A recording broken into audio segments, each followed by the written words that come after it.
Good evening, I'm Dennis Ward, and this is Face to Face.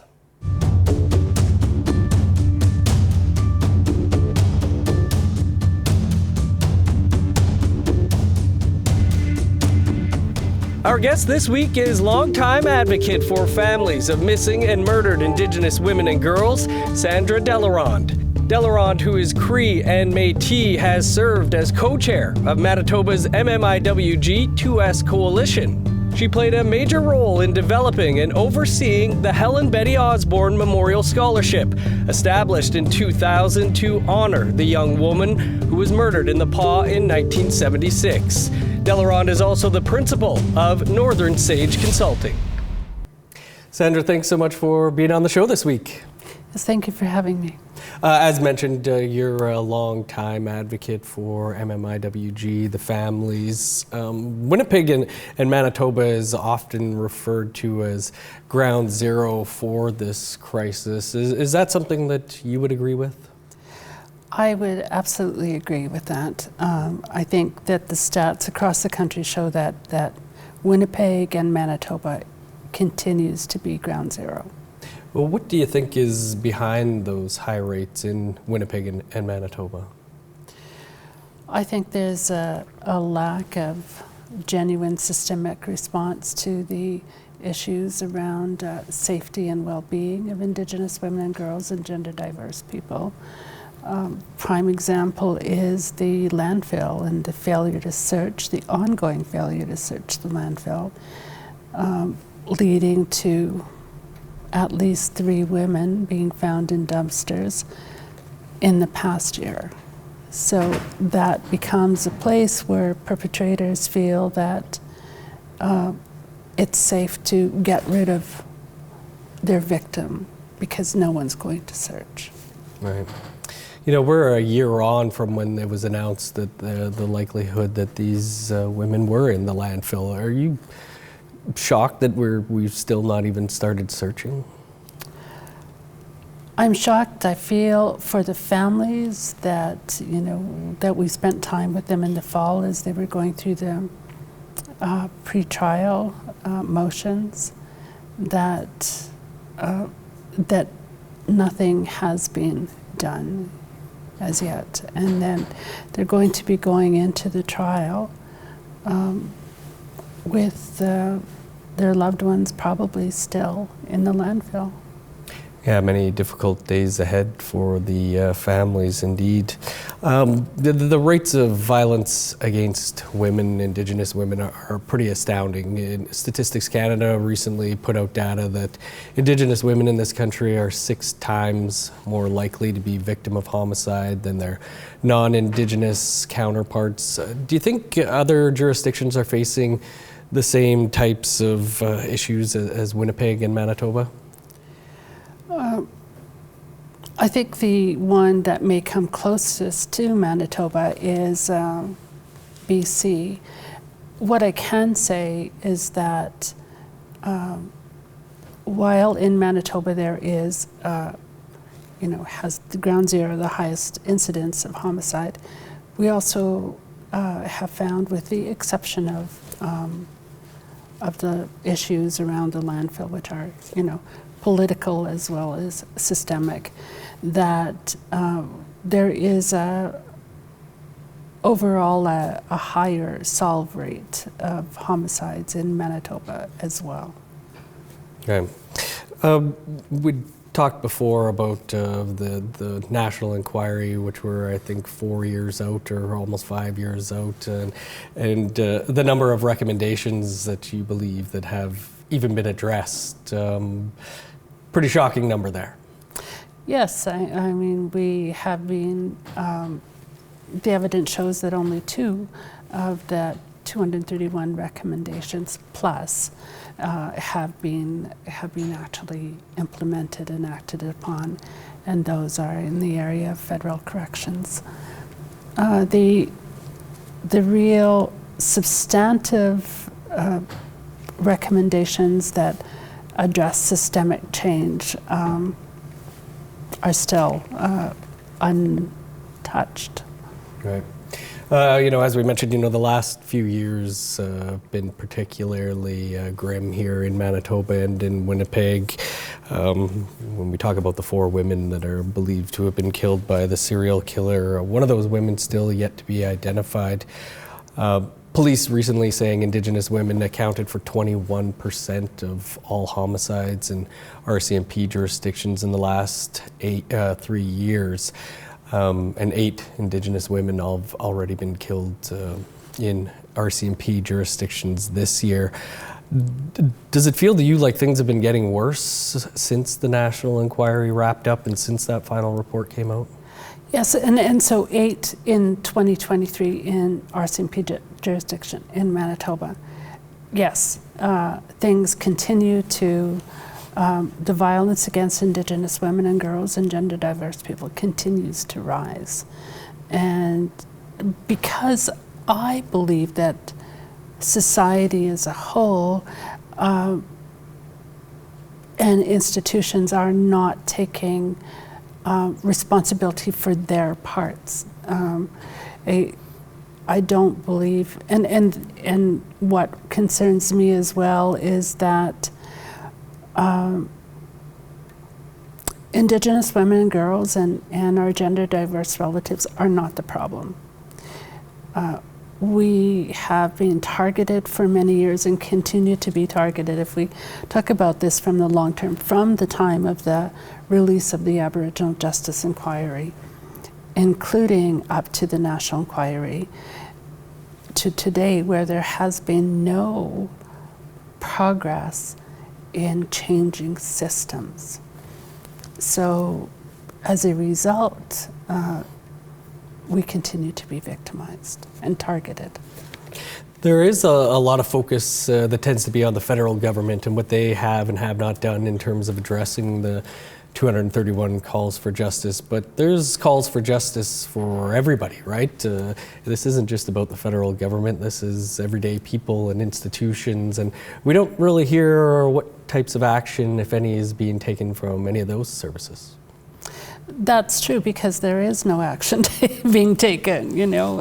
We have, in the past couple of years, have met with different institutions and bodies and really encourage them to look at the calls to justice and look at what they can do. And part of that is, focusing on education and being able to provide that information to educators and to students, because with students are going to be the next group of policymakers and change makers and legislatures. So it's good for them to know now and to have them wrap their minds around how can we effectively change systems. And because we know this problem is not going to be resolved this year or 5 or 10 years, it took a while to get here and it's going to take a while to move forward. But we have to move today to address the issues. Well, I guess, one organization or service that is trying to address the calls for justice in one way is the Manitoba RCMP, who recently outlined some ways that they would address the calls for justice that affect policing. You were the MC for that event. A joint action circle was announced. Will you be part of the joint action circle? I will be. I'm not quite sure what role I will play on that committee, but we'll certainly be addressing the calls to justice, the implementation of the calls to justice that deal with policing. We have worked with the RCMP since for sure 2019 to take action on the calls to justice, and with community members and women and families, we work to support the RCMP in Manitoba Development Plan. What are your hopes for the Joint Action Circle? Well, I think that we want to see measurable results so that so that there's faster resolution of violence against women, charges that come before women, that women feel safe making, going to the RCMP and making their complaints, that those complaints move forward in a timely way, and that the investigations are fulsome so that they can go before the courts and that there can be justice for the victims. Do you feel this is supposed to be an Indigenous-led initiative here with the RCMP? Do you feel this is a change in some way, or you're hoping this will be a change in the way that things have been done in the past? I'm hoping it is a change, and I'm hoping that the Indigenous partners that have been identified, come in with the view to change the circumstances and that are not hung up on distinction-based processes, because victims aren't identified, by whether they're First Nations or Métis or Inuit. They are just victims. And how do we support people in moving through that system quickly? Sandra, much more to talk about. We've just got to step aside for a quick break. But stick around. We're going to continue the conversation here with Sandra Delaronde on Face to Face. Hello, I'm Rick Harp, host of APTN News Brief, a daily podcast version of the nightly broadcast of APTN National News. Available on all major podcast platforms, APTN News Brief is your quick way to hear the headlines every weekday morning. Learn more at aptnnews.ca/podcasts. Welcome back to Face to Face. Our guest this week is Sandra Delaronde, a longtime community advocate, and we've been talking about missing and murdered Indigenous women and girls, Two-Spirit people, something you've been working on for decades now. As part of that, you're also part of the Red Dress Alert consultations. First off, I guess, could you tell us about what the alert is and how it would work? Well, we're hoping that the Red Dress Alert becomes part of the national system, that it's, of course, regulated by CRTC. And that when we also want to ensure it's responsive to community by having either family members or community members sit with the decision makers in determining when an alert goes out on the system and what level of alert goes out on the system. So, so that is what the consultations are about.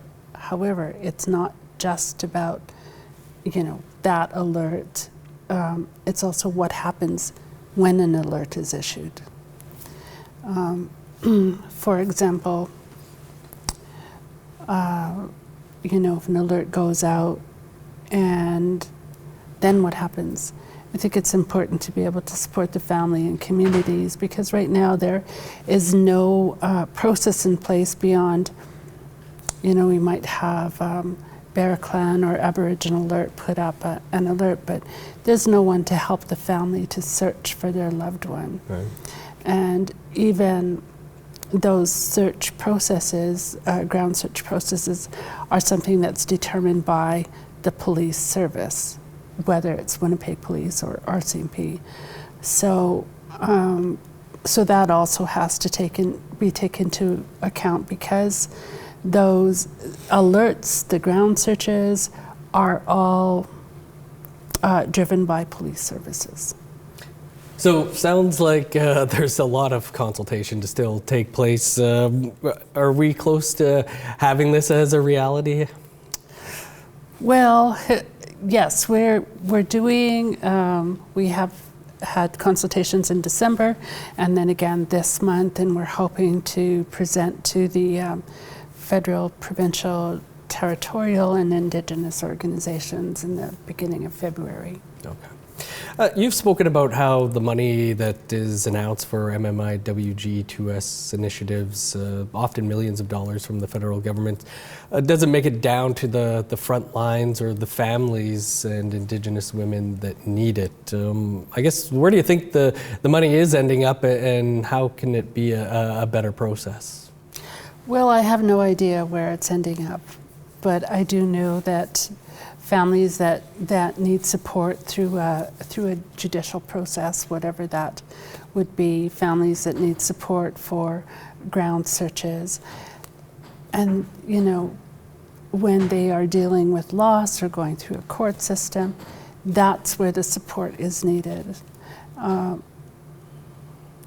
So every time those events take place, we have to, do fundraising, do GoFundMes, and there isn't a whole lot of support for GoFundMe or other kind of crowdsource for Indigenous people in general because of the perception that we have access to all this money because of the federal and provincial announcement of dollars, but it doesn't come down to doing that type of real work in the community that's necessary.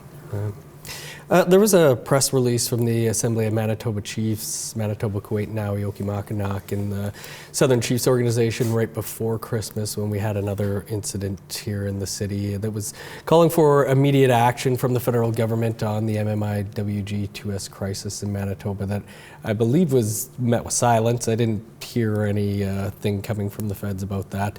But the last line in that press release really stuck with me, and it was attributed to the Elders Council. And it said, "The violence we are perpetrating against ourselves and others must come to an end." What do you make of that statement? I think it's true. But also I think in how, so there is the violence in the street, there's violence between Indigenous people, of course, and there's also, the organizations that don't have clear messaging on how they're going to support, or how they do currently support women and girls and our gender diverse relatives that experience violence. So I think that kind of housekeeping has to take place. But I also know that the level of violence is a direct impact of systems not paying attention, not taking action, not changing to ensure that, that there is less incidents of violence. The National Inquiry had and it really comes down to a couple of issues. That's mental health, the lack of a universal basic income, and the greater use of non-medical drugs on the street. So even from July to December of 2023, the increase in drugs and the lethal impact of those drugs have had a real negative impact on our community. Right. Sandra, much more to talk about here, including why you do this work. We just have to step aside for one more quick break, and then we'll continue the conversation here on Face to Face.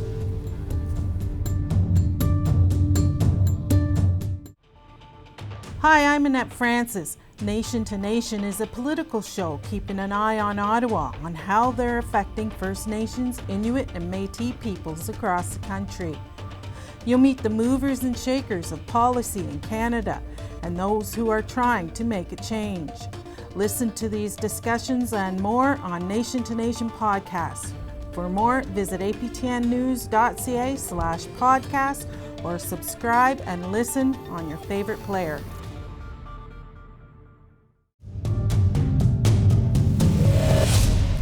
Welcome back to Face to Face. Our guest this week is Sandra Delaronde, and we've been talking about missing and murdered Indigenous women and girls. As we mentioned, you've been at this work for decades. What was it that drove you into this type of advocacy?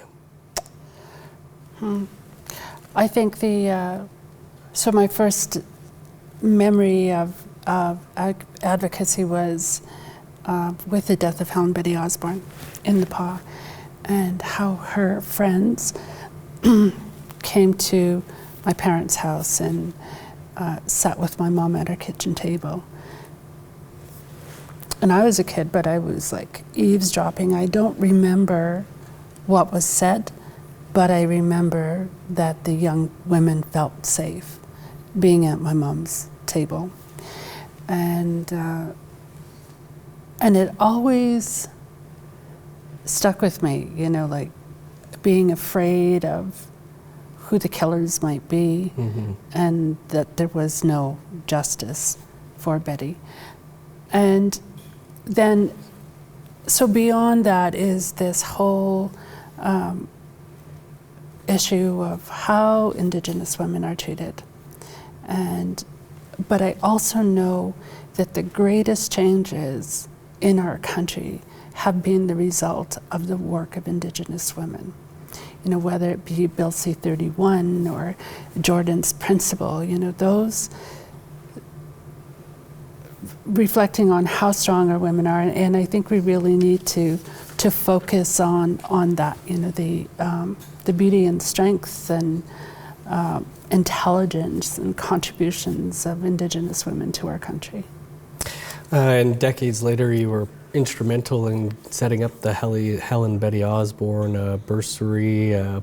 Great work there. Over $1 million, I believe, has been handed out to Indigenous students over the years. Yeah, so it's, and almost 1,000 students, I think. So it has made a difference. And for students, it's not just about an award, it's about what it means. Right. Yeah. You know, you do a lot of work, as we've been saying. A lot of it's behind the scenes, not in the spotlight. But I guess, so how do you stay grounded and keep pushing forward with such tough subjects that you work with?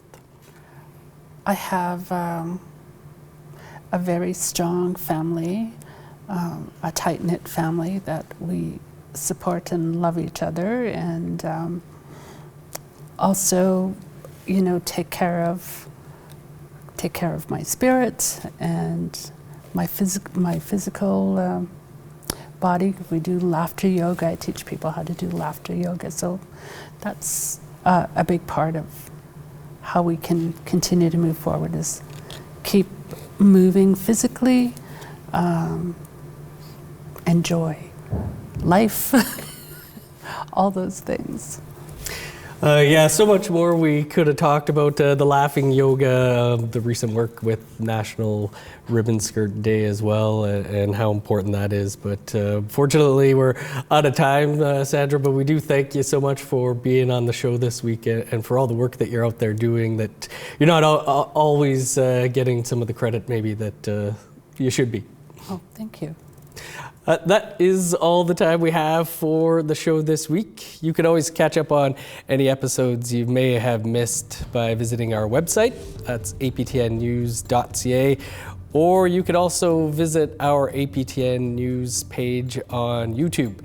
This show and past episodes are also available as podcasts, and you can find those at aptnnews.ca/face-to-face podcast or anywhere else you download your podcasts.